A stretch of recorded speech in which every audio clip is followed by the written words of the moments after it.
Okay, good morning again, everybody. So I was told that in the lecture you finished the discussion on using cylindrical shells in order to set up the integral or to compute the volume of some solids of revolution. So for today's lab, we'll just consider more examples on that. But again, as I've mentioned earlier, I will be going over the examples or the solids that we considered in worksheet number 3. Remember, what we did there was to set up the integrals that will give the volume using the disk or the washer method. So we'll consider the same solids, meaning the same regions and the same axis of revolution, but this time we will use the other technique. And you will see that in most cases, except possibly for very complicated and crazy looking regions, you can interchangeably use the disk or the washer and the cylindrical shells method, but you will need to adjust the kind of strips that you will be using. Okay, so I hope this would be a good exercise that will let you convert an integral from x to an integral with y with appropriate change in the method. And then, as usual, let me know if you have questions in the chat. So yeah. Especially if we finish early today with examples from the worksheet, then I can go over still with if you still have questions about the written homework or probably some past or current quizzes. Okay, so let's go to worksheet number 3. Okay, let me just browse through it. Okay, so all right. So we were talking about using integrals in order to compute the volume of solids of revolution. So I guess I outlined here some steps. I think this is earlier in the week. So the first thing is you draw the picture. I mean, you draw the region to be rotated and probably label the axis of revolution, so you will have a good idea of how the region looks like, right? And then in most cases, you can decide whether to use vertical or horizontal strips. I hope by now it's clear when is the vertical or horizontal strips more convenient than the other, because there are instances when a certain strip will require you to to split the integral into two pieces, because remember, when we are measuring vertical strips, it's always top minus bottom. And if there are certain parts of the region where the top and the bottom regions are not uniform, then you need to split the integral up. It would be sometimes more convenient to use the other type of strip, which will not require you to split the integral up, right? For instance, for horizontal strips, you use dy, but if the right and the left functions are uniform all throughout the region, then that's better than using vertical strips, okay? And then whenever dealing with solids of revolution, the method that you can use is dependent on the type of strip you're using relative to the axis of revolution. Last time we looked at examples when the strips that we used or that we decided to use are perpendicular to the AOR. Though I remember we do it the other way around because we only know how to do the disk or the washer method, so we were restricted to using strips that are perpendicular to the AOR. And that's always the case. The disk or the washer method requires strips that are perpendicular to the AOR. And why is that the case? Well, let's have a quick recap here.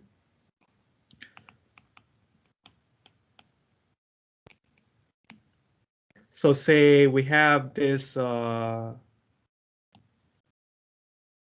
region R in the plane. I'll just draw a generic region, though this will work for more general regions, or I mean, a regular region here, though it will work for more complicated or more general regions. Okay, now suppose the axis of revolution is the x-axis or any horizontal axis, right? Again, the disk or the washer method requires the strips to be perpendicular, all right? So, and then let's see why we are using perpendicular strips. Now, the axis of revolution is horizontal, so perpendicular to it would be vertical strips. And I hope you can imagine what happens when we revolve the region about the x-axis, or in particular, at least what happens when we revolve the strip, the vertical strip, all through with respect to the axis of revolution. Well, I hope you can imagine, because I'm not good at drawing 3D objects, that when you do the revolution, this strip will be a circle, right? So the solid of revolution will be like an infinite stack, or a stack of infinitely many thin circles, right?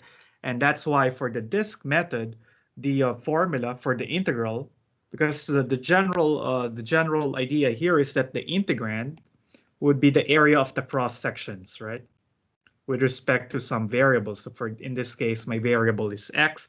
Now the cross sections here are circles. That's why basically, remember the area of a circle is pi r squared. That's why for the disk method, your integral has pi r squared dx in the integrand. Of course, r is a function of x. And if you look at the region, this circle that I just drew here has radius corresponding to the height of the vertical strip. And that's why we said, okay, the radius is the vertical strip, and this will just be top minus bottom. Okay. And then the idea is if you have a washer method, then what happens? Well, for the washer method, it is just a punctured circle. So for the washer method, you have a circle that has a hole in it, which is just another concentric circle to it.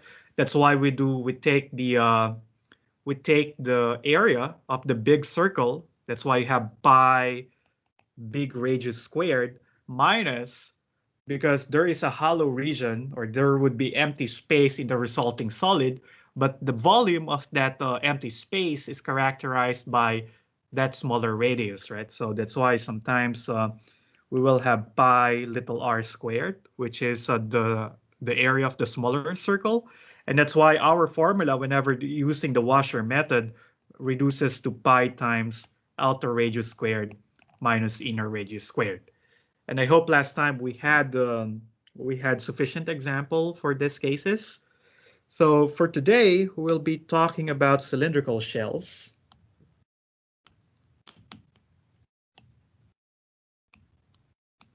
Okay, so basically, instead of circular cross sections, the cross sections that we will consider are very, very thin cylinders, or as the name implies, cylindrical shells. These are cylinders that are hollow inside.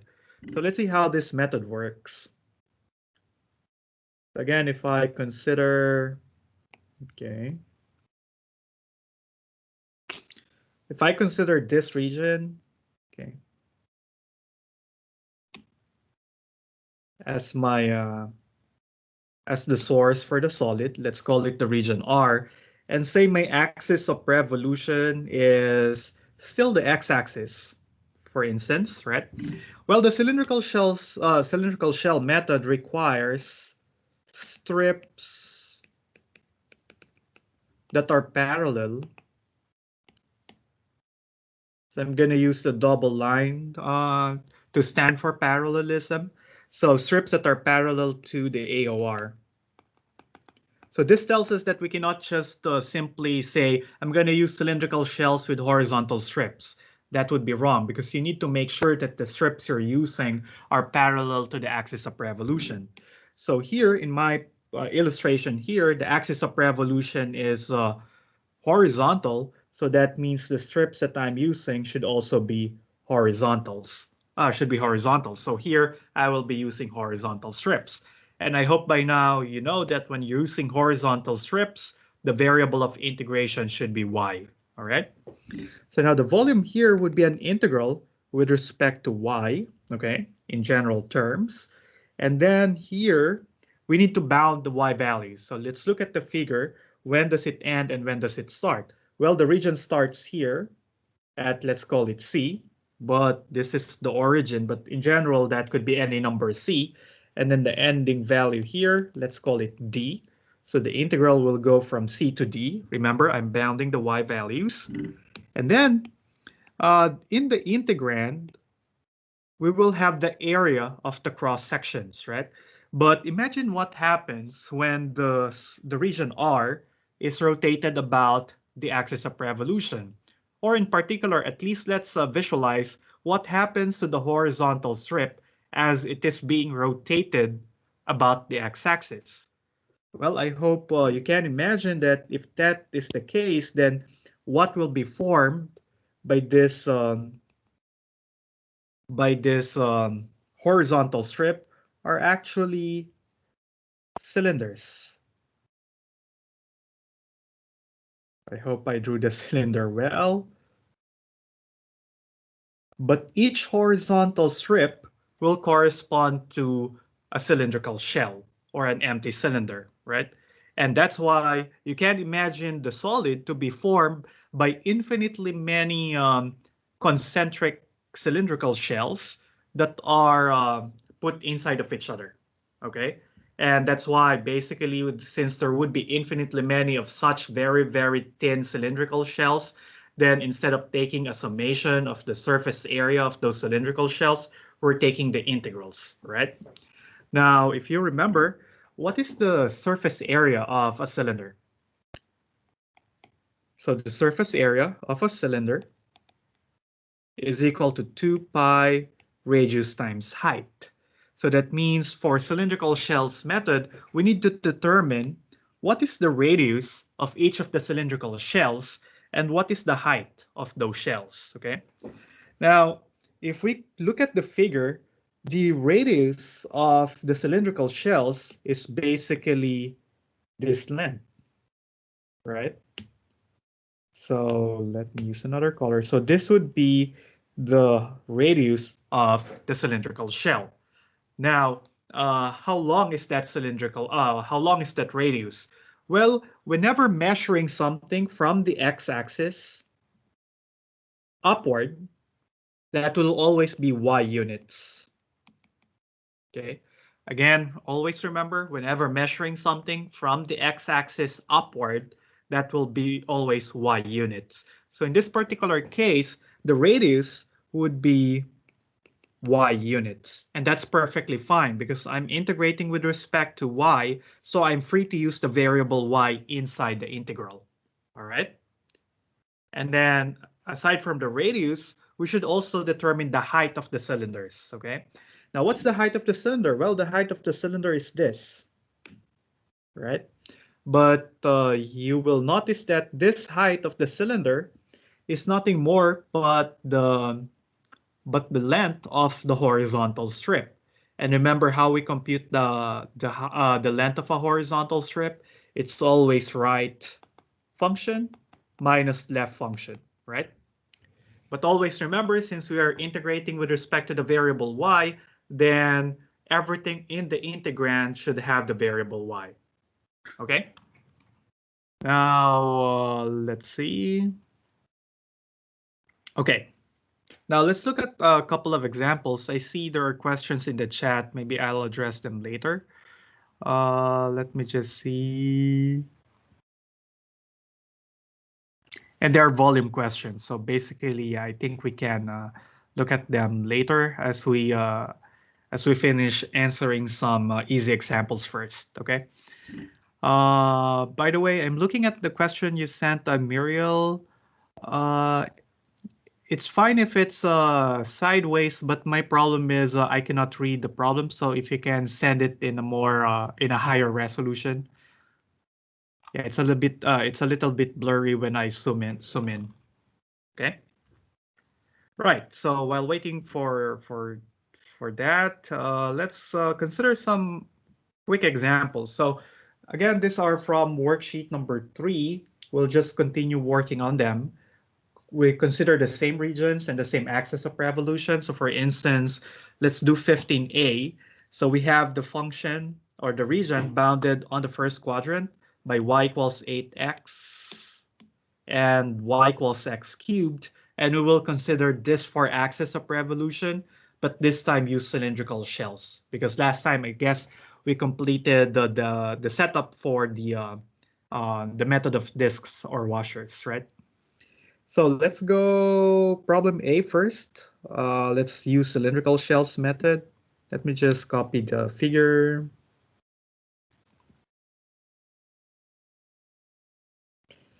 Okay, so this is our region. Okay, and for 15A, we were told that the axis of revolution is the x-axis. Okay, so the axis of revolution is the x-axis. Now, since we are using cylindrical shells, then since the axis of revolution is horizontal, so that means the strip to be used should also be horizontal. Okay, so that means the volume will be given by an integral in the variable y. And then I know that I won't need to split the integral up into two pieces, because if I will slide the horizontal strip that I just drew up and down, the right function will always be the red curve and the left function will also be the blue curve. So no problem about that. I can do the integral in one shot, right? Now we're integrating with respect to y, so we need the bounds for y. Well, looking at the figure, the region started here at y equals 0 and ended up at 16 root 2. So the bounds would be from 0 to 16 root 2. And again, since this is the cylindrical shells method, the integrand will be of the form 2 pi radius times height. So this is the area of the cross sections that we have. So I'll copy over the 2 pi, and then I will determine what is the radius and the height of the cylindrical shells. Well, it always helped to sketch the cylindrical shells to easily figure out what's the radius and what is its height. So the cylindrical shells will look like this, or at least half of the cylindrical shells will look like that. So from here, I see that the radius will just be this. Okay, so typically the radius will be the distance of the horizontal strip from the axis of revolution. But again, what is this length? Well, this is coming from the x-axis upward. So that will always be y units. And can you plug in y into the integral? Yes, because we are integrating with respect to y. So the radius will be y units. That's what it is. And then let's consider the height. If you look at the cylinder here, the height is this is the length of this segment, right? But that's a horizontal strip, so that's going to be right function minus the left function, right? But remember the left function, or the red curve, which is the right function, what was that? That's y equals x cubed, right? That's the red curve. But unfortunately, we cannot use this form because we're integrating with respect to y. So I need to solve for this in terms of, or to solve for x in terms of y. So I'll take the cube root of both sides. So I'll have x equals cube root of y. Okay, that's the right function. And the left function is the line y equals 8x. Okay. But again, I need to solve for x in terms of y because my integral is an integral in the variable y. So, but that's easy. Divide both sides by 8, you get x equals y over 8. So basically the height of the cylindrical shell is right minus left. So that's going to be cube root of y minus y over 8. And if you carry out the integral here, the answer would be 4096 square root of 2 over 21 pi, okay, which is guaranteed to be the same as the value you get if you use vertical strips. But again, vertical strips requires the washer method. So if you have the option, well, the first criteria that I employ is to see, do I need to split the integral up into two pieces? If one kind of strip requires it, but the other doesn't, then I'll go with the one that doesn't require splitting it up into two pieces, right? Or two or more pieces. Another consideration is how the integral looks like. So for this problem, it might look easier to integrate the integral with respect to x because you don't have those cube roots in there. But the integral from the cylindrical shells method is not that bad compared to the vertical strips. So I guess for problem 15A, then either of these two options should be easy to carry out. Okay. Okay. Any questions so far with this?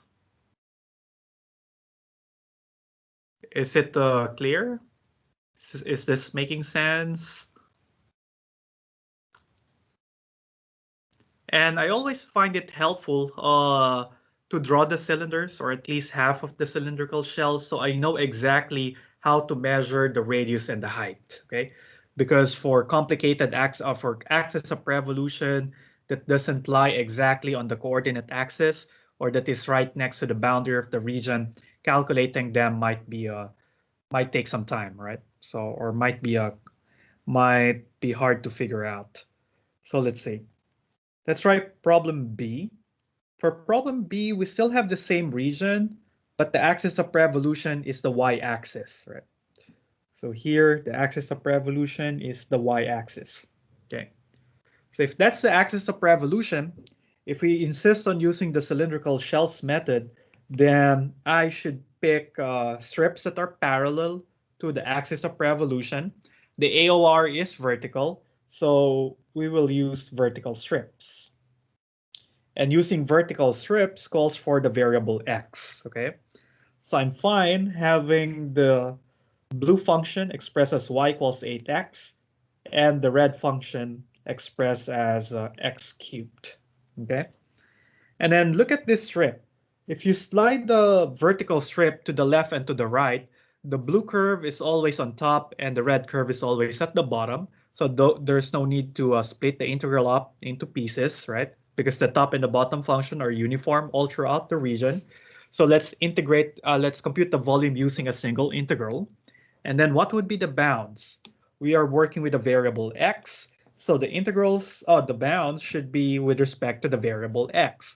Look at the x-axis. When does the region start and when does it end? The region started here at x equals 0 and ended up at x equals 2 root 2. So those would be my bounds here. And then we're using cylindrical shells, so it's going to be 2 pi radius times height, right? Again, cylindrical shells, the area of a cross-section is 2 pi RH, surface area of those cylinders. So it will be helpful to draw the cylinders. Well, here the cylinder will look like this. Or half of the cylinder will look like that. Because we are revolving it with respect to the y-axis, okay? Right? And then what's the radius? Well, where's the radius of this cylinder? The radius of the cylinder is this. The thing is, whenever measuring something from the y-axis to the right, that will always be x units, okay? Always remember that. From the y-axis towards the right, that will always be x units, okay? Now, the radius is coming from the y-axis towards the right. So that would be x units. And can I put x in the integral? Yes, because we are integrating with respect to the variable x. So the radius here is x units. But what's the height of the cylinder? Well, the height of the cylinder, if you look at the figure, is this guy, right? But that is nothing more but the height of the the height of the vertical strip, okay? And again, if you recall, a vertical strip has length top minus bottom. The top function is 8x. The bottom function is x cubed. All right. And this integral doesn't look too difficult to evaluate because it's just a polynomial. So if you do the calculations, you'll get what? 512 root 2 over 15 times pi. Okay, which again is the same as what you would have gotten if you used horizontal strips. Okay, and I don't think those integrals are difficult also to evaluate. So for 15a and 15b, at least we have two options that I think are equally convenient to evaluate. Okay, good. So let's go to another one. Am I going too fast or is this pace good?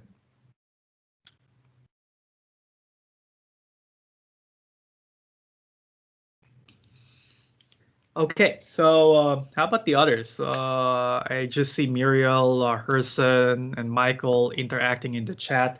So I hope you guys are still there. Let's see. Problem C. For problem C, the AOR is what? 2 root 2. So the AOR is this. Okay. All right. So again, here we want to use cylindrical shells, so the volume should be integrated, should be set up using strips that are vertical, because the axis of revolution is vertical. Again, we have seen earlier that vertical strips doesn't require or do not require any splitting of the integral. We're using vertical strips, so the variable should be x, okay? And the bound should be bounds for x, so the bounds would be from 0 to 2 root 2, okay? And then cylindrical shells requires 2 pi radius times height. So in order to compute the radius properly, let's draw the cylinders for us to have a good idea of how those cross sections look like. All right.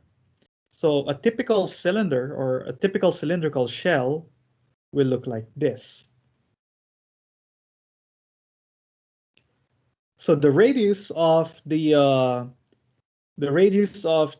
cylinder always start at the axis of revolution, and it goes until the strip. I know that's the radius, and imagine as you revolve the region or that strip about the axis of revolution, the cylinder is vertical in nature. All right. So I hope you can imagine properly how the cylinder looks like, because that is key in solving for the radius and the height of the cylinder. Okay. Now, I guess it's easier to compute the height of the cylinder first. That's easier. Let's do that. Well, the height of the cylinder is this, right? But that is nothing more but the height of the vertical strip. And again, the height of a vertical strip is top minus bottom. So remember, the top function here is y equals 8x, and the bottom function is y equals x cubed, right? So the height of the vertical strip would be top minus bottom, so that's 8x minus x cubed, right? But what is the radius? What's the length of the radius? Well, the radius is here of the cylinder, okay? So basically, if I'll project that somewhere here in the bottom, so I want to get the length of this strip. I want to measure how long is that, because that's the radius of that cylinder, okay? But how do I measure this? Well, remember I said that if you're measuring something from the y-axis towards the right, that will always be x units, right? So that means from here until here, that's x units, okay? So from the y-axis towards the right, that's always x units. But I am not measuring that length. I want to measure this, because that's the radius of my cylinder. So looking at the picture, how long do you think is the radius? Is it 8 minus 2 square root of 2? I mean 8x minus 2 square root of 2? Nope. Try again. Would it be 2 square root 2 minus x? Exactly. So that's going to be 2 root 2 minus x. That's a good catch. Well, why 2 root 2 minus x? Because remember, I hope it's clear that what I'm trying to measure is this length, right? I just projected down the radius of the cylinder here at the bottom, so we get a better picture of it. Now, from here, from the y-axis until the AOR, we know that's 2 root 2 units, all right? But I'm not looking for that entire length. I'm just looking at that little length from 2 root 2 towards the endpoint of the region.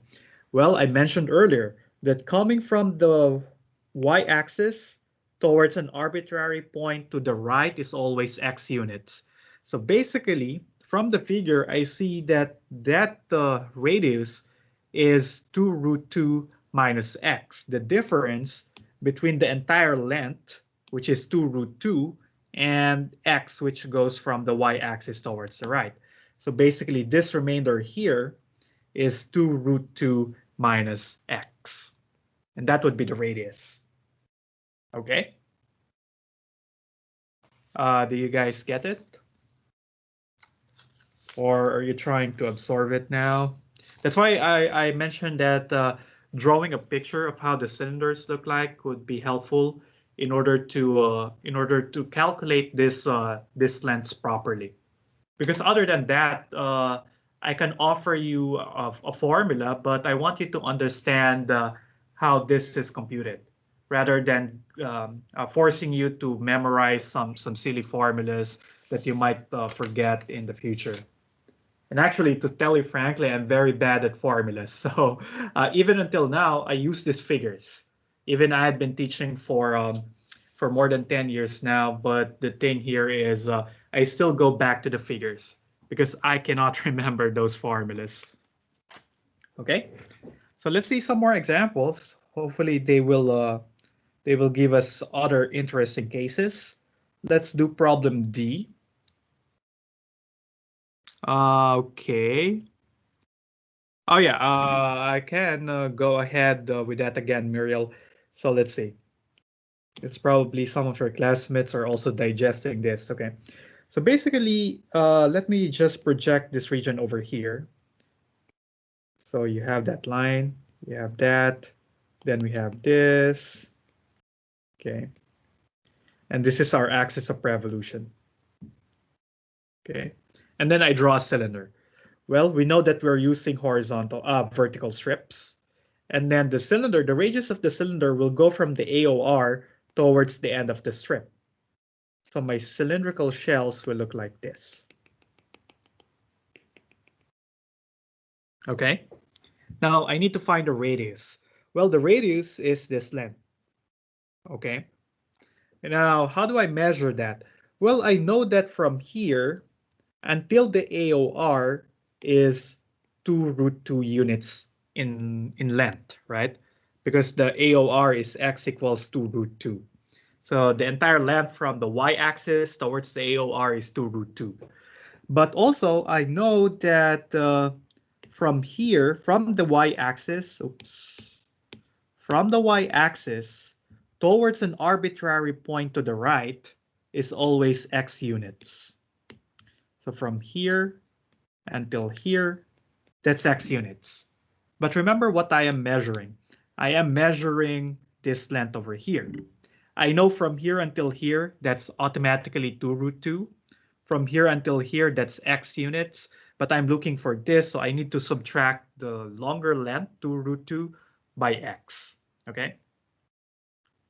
Oh, you're welcome, Muriel. And I hope it's clear to everybody, because as we go along, we will encounter a lot of problems like this. And I always rely on the pictures in order to measure this length properly.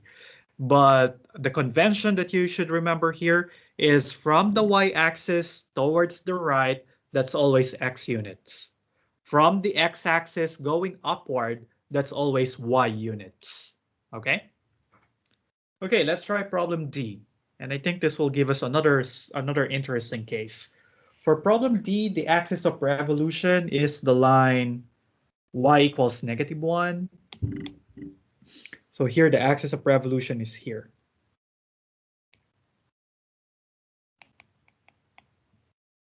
Okay. We're using cylindrical shells. So the volume will be given by an integral, okay, with respect to what variable? Well, we need strips that are in parallel to the axis of revolution. So here I'm going to use horizontal strips. And horizontal strips require the variable y. And again, notice that as you slide the horizontal strip up or down, the right function and the left function doesn't vary. So I don't need to split the integral up into two pieces. The next thing to decide on, what are the bounds? Region started here at y equals 0, and ended up at y equals 16 root 2. So that means the bound would be 0 and 16 root 2. Okay. And then cylindrical shells calls for the surface area of a cylinder, 2 pi radius height. Okay. Now put the 2 pi over there, determine the radius and the height. Well, to calculate the radius and the height easily, well, what we need to do is to get a picture of the cylinders, how the cylinders look like. Well, how do you draw the cylinder? Well, you can draw the cylinder by starting at the AOR, okay, and then draw the radius until the end point of your strip. So that's the radius of your cylinder. And imagine the rotation or the revolution happening. You will have cylinders that will look like that, or at least half of the cylinder will look like that, right? So the cylinders here are sideways because the axis of revolution is horizontal. So you have a horizontal cylinder, but nevertheless, the radius of the cylinder is this guy. Okay. And now challenge is, how long is that radius? Any idea? Any guesses?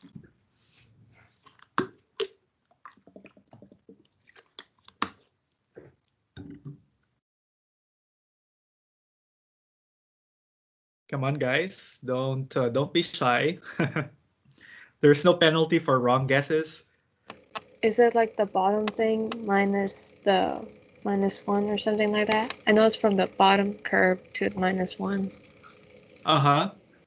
Yes, basically that would be the, you're right, that could be the bottom curve minus -1, right?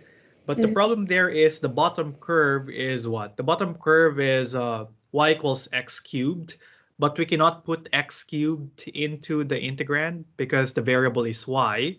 So that means we need to go back to our convention. Remember, whenever measuring something from the x-axis upward, that's always y units, right? I guess Cam Chung is correct. That should be y plus 1 because from the x-axis upward, that's always y units. From the AOR until the x-axis, that's 1 unit long. So in total, the length of that highlighted strip is y plus 1. But Muriel's analysis is also good here because this is also one type of a vertical strip. We do top minus bottom, but the top function is what? Y equals x cubed, and the bottom function is -1, right? So supposedly you'll have x cubed minus -1, but you cannot put x cubed inside the integral because it's an integral with respect to y, but instead of x cubed, you can replace x cubed by y because y is equal to x cubed. So if we do that, we'll have y minus -1, that's y plus 1, and that's also what we have there. But the thing is, I just prefer going back to the convention that from the x-axis going upward, that's y units. And then I know that from the AOR towards the x-axis, that's 1 unit because the axis of revolution is at y equals -1. So that extra length there is 1 unit. Add it to y, you get y plus 1, and that's the radius. Okay. And in this case, I guess the height is easier to compute. The height of the cylinder is the length of our horizontal strip. It's right minus left. So the right function is cube root of y, and the left function is y over 8. Okay, maybe I should write that down here. That's x equals y over 8, and the red curve is x equals cube root of y.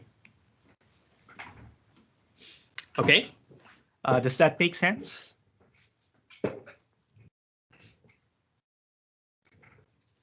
I hope it does. I take your silence as a silence of type 1, meaning you understand everything, that you don't have any questions or any clarificatory statements.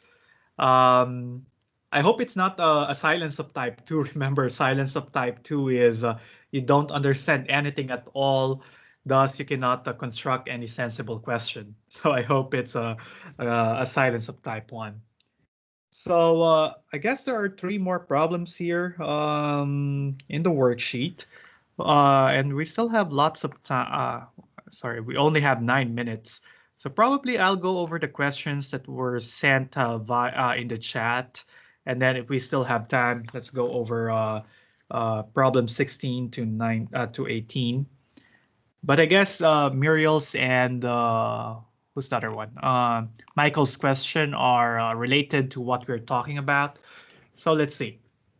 Though I think there's a big chance that they don't need any more help with this based on our discussions. But let's do it anyway for the benefit of everyone. Okay. If you see Muriel's question from the chat, is this problem 13 from your homework? This is from the e-homework too. That's due on Monday, February the 8th.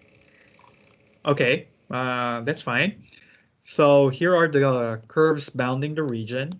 Okay, and then let's see. Again, you start by drawing a good picture of the region. If you can put details into your sketch, that's better because that might save you time because you might not need to solve for the points of intersection anymore because sometimes they would be apparent. Well, y equals x is simply the straight line, right? Y equals x.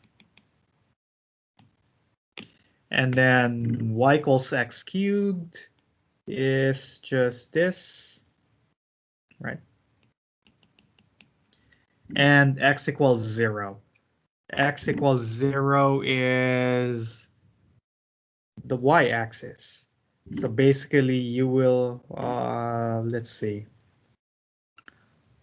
Well, I see what might be the difficulty here, determining what the region or what's the shaded region. Let me go back to the problem. So the solid is formed by revolving the region bounded by y equals x cubed, and x equals 0. You also have x equals 1. Yeah, I didn't see that x equals 1. So this is x equals 0. This is x equals 1. And then bounded above, yeah, those are the bounds. So I guess the region is this.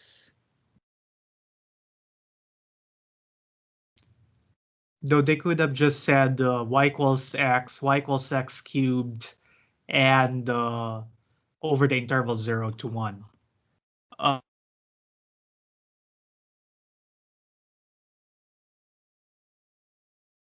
You muted yourself. Okay, I think I was cut off there. Yeah, do you agree that this is the shaded region? So would the shaded region be x minus x to the 3 from 0 to 1? Around the, I know it says like it's around the y-axis. Will that affect it? Well, let's see. Yeah, the axis of revolution is the y-axis, so this would be your axis of revolution. And yeah, I don't think there would be a big issue here. My only thing here is that the phrasing of the region is not that clear to me. But basically, you have y equals x cubed, x equals 0, and x equals 1. So if this is really the shaded region, then yeah, I guess this would be fine. And then what type of strip do you prefer to use? You want to take advantage of the fact that here we have the variable x given in the definition of the function. So we will use vertical strips. Let me use, say this. What color should I use? So say I use vertical strips. Now, if I use vertical strips, those strips will be parallel to the axis of revolution. So the volume here would be in terms of the variable x, but we will use cylindrical shells. So this would be an integral from 0 to 1 of dx, and then draw the cylinders. So draw the radius from the axis of revolution towards the endpoint of your strip, and then you can draw the cylinder like that. Since we're using cylindrical shells, it's going to be 2 pi times the radius. Well, what's the radius? What do you think is the radius of the cylinder? Anybody? Yes, you're correct, Arsalan. The radius would be x because the radius is from here, from the y-axis towards the right, and that's always x units. And it's perfectly fine to use x in the integral because we are integrating with respect to x. And then the height would be this length, which is basically the length of the vertical strip. So it's going to be top minus bottom. It's going to be x minus x cubed. And then I leave you guys with the integration, and I hope you get one out of the choices. Okay? Is that good? That's good. Thank you. All right, you're welcome.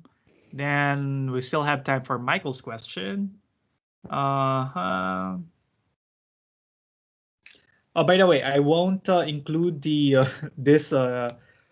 the solution to your questions in the annotated worksheet because this is a written homework problem or an e-homework problem. So I won't include it in the annotated worksheet to force you to at least rewrite your own solutions. All right.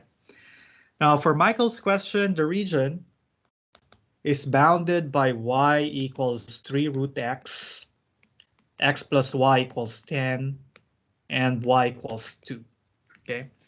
So again, let's draw a picture. Y equals 3 root x is simply a semi-parabola opening to the right. When x is 0, y is 0. When x is 1, y is 3. So that's how your square root function looks like. And then the line can be written as what? Y equals 10 minus x to make it easier to plot.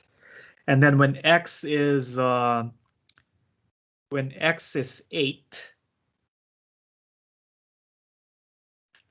y is equal to 2.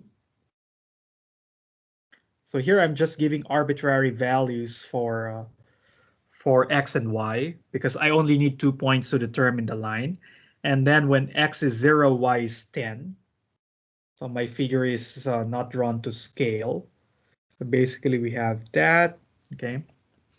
And then, so that's, let's see, 8, 10. Okay, and then it's bounded also by y equals 2. So basically you have a third line over here, which is y equals 2, okay?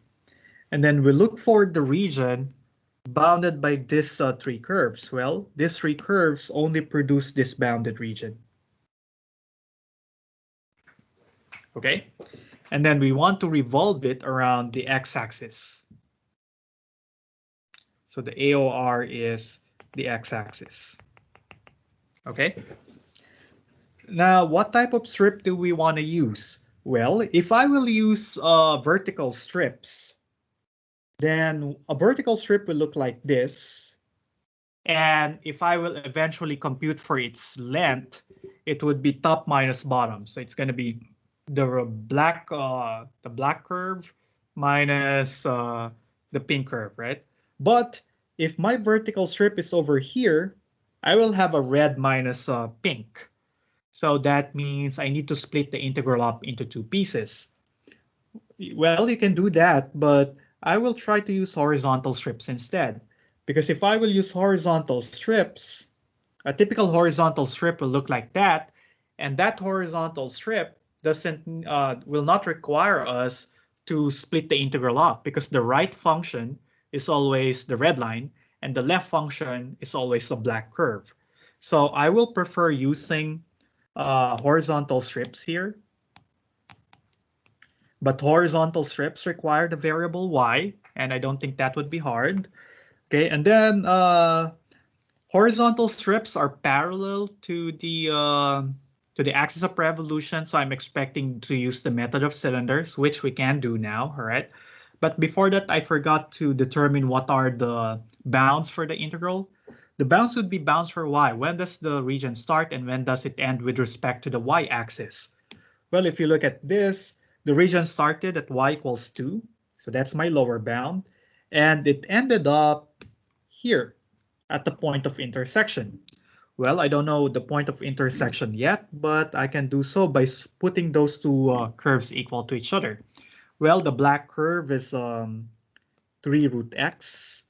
The the red curve is 10 minus x, and then we solve for x. But remember, I'm looking for the bounds for y.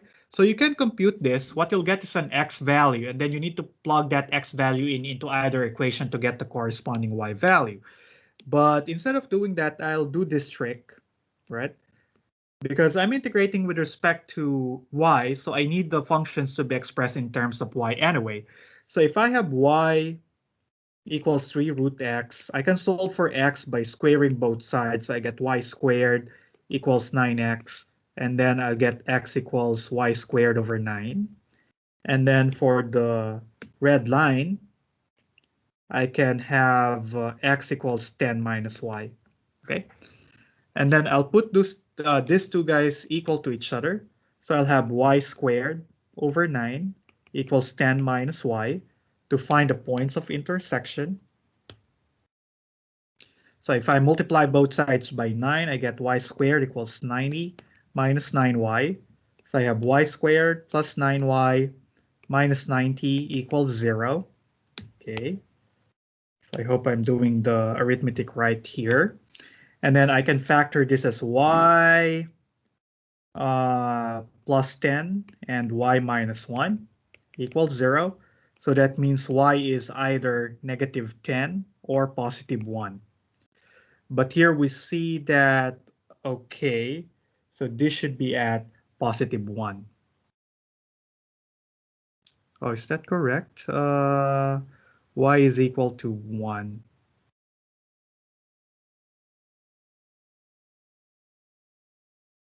Oh, that's not right. Sorry, that too is y minus 9. Silly me. So this would be y equals 9. You know, it's Friday already when I'm messing up my arithmetic like that badly. So that's y equals 9, the point of intersection. Okay, which makes more sense now. Okay.